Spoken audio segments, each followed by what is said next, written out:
po si Yong Wajil, nakatira po ako sa Zamboanga City, 16 years old.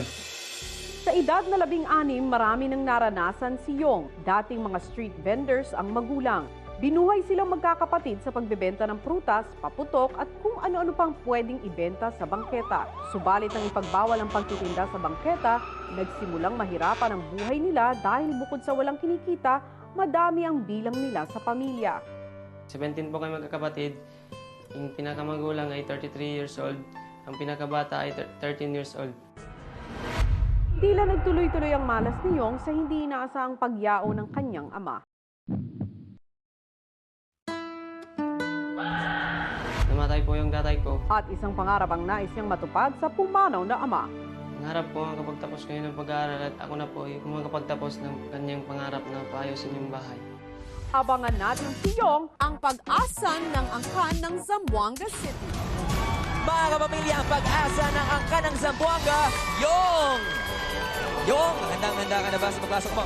Ako po, handang-handa na po. Handang-handa na siya. Sumasalubong din sa'yo ang iyong tita na si Inda Haida. Kasi ganito yun, Yong eh. Kaming dalawa ni Ate Tones, dalawa lang kami na anak sa pamilya, si Ate Biang, tatlo sila magkakapatid. Kayo, 17. Kamusta yun? Grabe, ang Kaya saya. naman po, masaya naman po kayo magkakapatid na 17 kayo magkakapatid.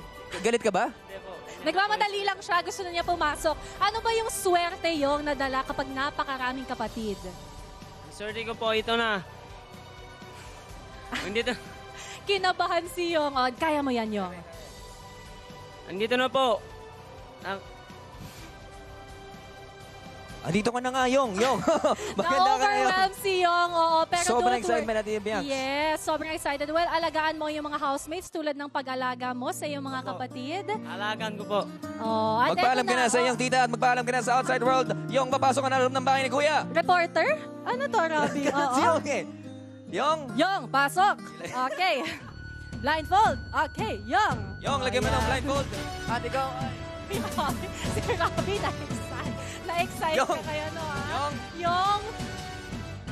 Congratulations sa pagpasok mo. Have fun. Enjoy. Yong.